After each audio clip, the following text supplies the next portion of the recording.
Good evening. It's time for us to discover what faith means and how it works on our lives. I'm Pastor John from Living Stones in Sunland, Tujunga Seventh-day Adventist Churches. It is time for the call to prayer.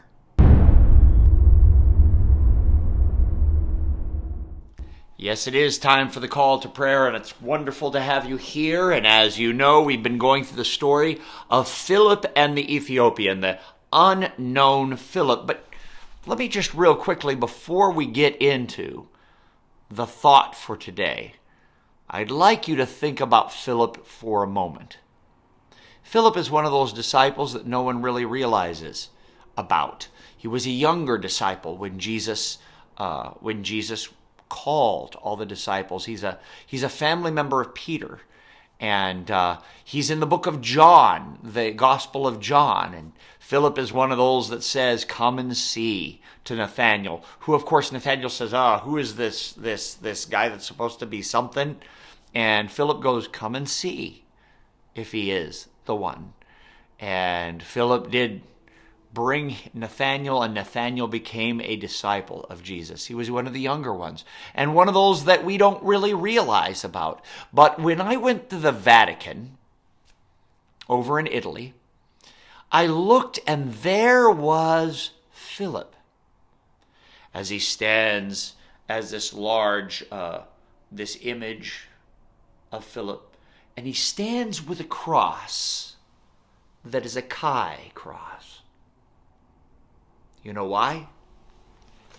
Philip followed Jesus to the end as well. He died on a cross shaped like a Chi. This man who called the Ethiopian to be a part of the disciples of Jesus, this man who went about, and we don't know much about, he gave his life. You know, there are millions of people that the history books never have the name of, that give their lives to Jesus, and you can be a part of that. So let's continue on as we look at this story and we discover what faith truly is all about to you and me. Because there's a big difference between how things were before Christ and what it means today to all of us. So, again, we're in Acts chapter 8, and we've got Philip and the Ethiopian. And remember, Philip went down the Negev, down the desert road on the way to Egypt, and he met this Ethiopian as he was in his chariot. He was a very rich man, the Ethiopian, from Nubia or Ethiopia. From Ethiopia, and he worked for the Kandike, queen of the treasury, and so. He's reading from the book of Isaiah, and Philip starts explaining to him as he says, what is this all about? And Philip shared the gospel. Not good views, not good advice, but the gospel. The gospel that changes the heart, changes the life. And then this Ethiopian in the story says, there's water over there. Can I be baptized? Yeah. He should ask that, because the Ethiopians were dark-skinned, darker skinned than, for sure, the Jewish, of a different race. Judaism of the past oftentimes idolized nationalism, the idea of worshiping, so to say, or having a group of worshipers that are only of Judaism. Now, this is not how God originally set it up. Actually, after Egypt, when the Israelites were brought out of Egypt, there were mixed multitudes that mashed right in to the different tribes of Israel. It was always a multi-ethnic and multilingual society that kind of merged in and used Hebrew to interconnect, much like America. It's come together, but it needs to be under a religious system that believes in God. But what happens through time, and what happens through wars, and what happens through dysfunctions of life is we become tribal, separated.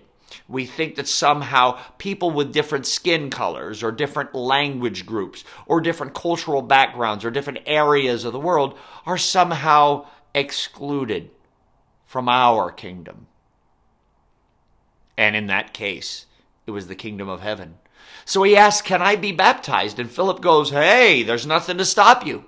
And Philip baptized him. He baptized him. He brought him to Jesus. And there are Christians to this day in Ethiopia that line their lineage to this man. There were many who considered themselves Jewish as well, that lived over there beforehand. As I mentioned before, Elephantine Island over there in Ethiopia, and then Nubia and Sudan, many places that hold Christians from the ancient world of Jewish and Christians. But let's look for a second about the differences between the Old Testament mindset and the New. Now I would put to you that there is no difference between the two, is that there is one faith from Genesis all the way to Revelation. But here's one of the things that separated the people that follow the way from the Judaism culturally of the time. You see, here's the belief system. Salvation to the Jews came by being born as a Jew, having a Jewish mother, having a family that comes from Judaism. And therefore you are a seed of Abraham. You are part of the seed of Abraham. Because it says in the Bible that through Abraham shall Israel or the people of God be rendered. Salvation comes to the children of Abraham. So it's based on blood. It's based on genetics. It's based on your lineage. And Jesus came from that lineage. He, by the way, he came through David as well, but also through Abraham, and on down all the way to Adam he came. He's connected with all of us genetically, as well as connected directly with God, as we are children of God. And so, but in Judaism, you were saved by your connection with God through being Jewish. That was the common belief of the time. Like I said, this was not how God had it. God had a faith always, but this was the common belief. Therefore, certain races are excluded. Latin, the Romans, the barbarians, the Persians, basically everyone that wasn't somehow connected by genetics with Abraham. But here is something that happens.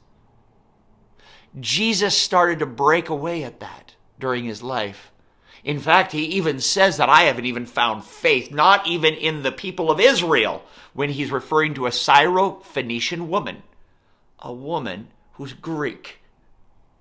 A woman who's Greek. Two strikes against her in the mindset of the intertestamental period of Judaism. And yet he says they can have faith. Faith is that direct connection. He talked about the mustard seed of faith, that it grows into a great tree. And now Philip is about to baptize someone that is not Jewish in the strict sense. He takes him and puts him down into the water and raises him again.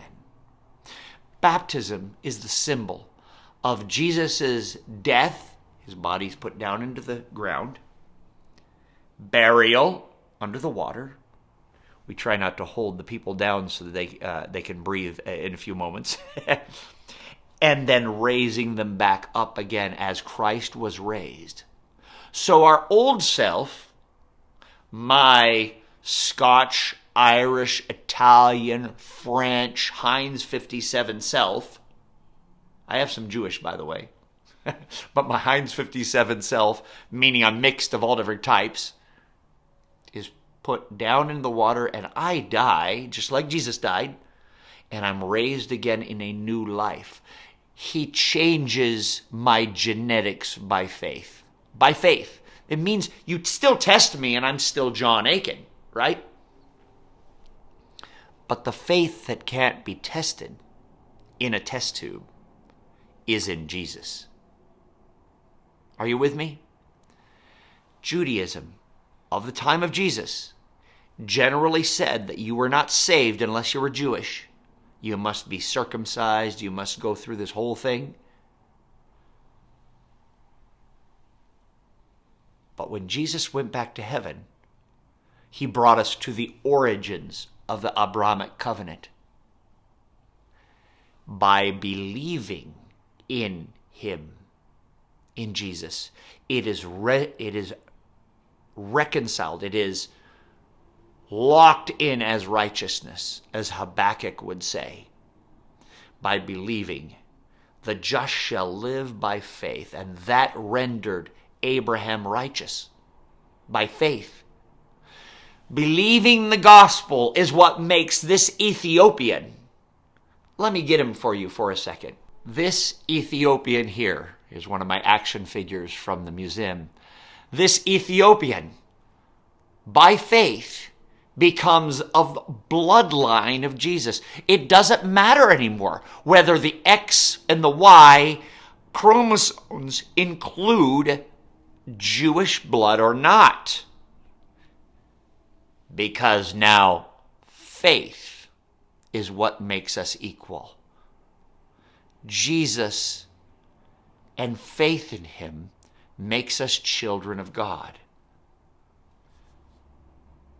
Jesus did not die for people that looked like you, me, or him.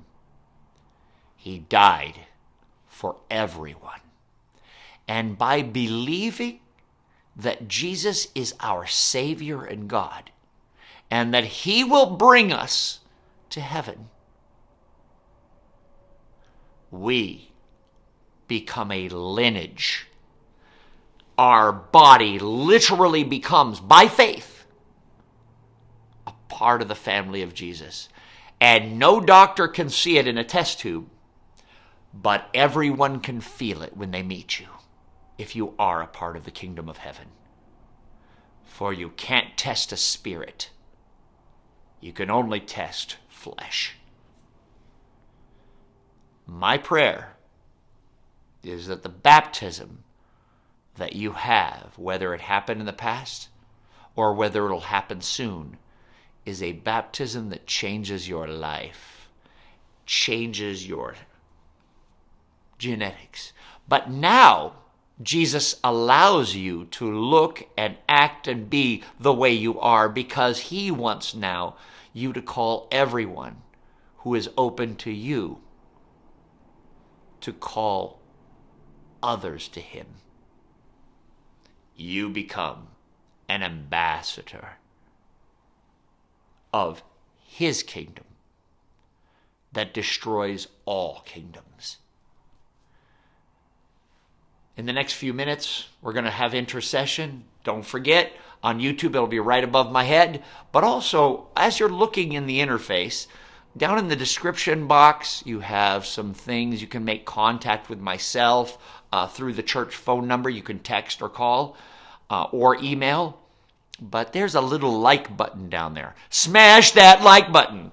Push it out and also share it with your friends if you're on YouTube. Smash the like button or the love button and share this far and wide. Only through you can this word move forward. May God bless you all and see you at intercession in the next few moments.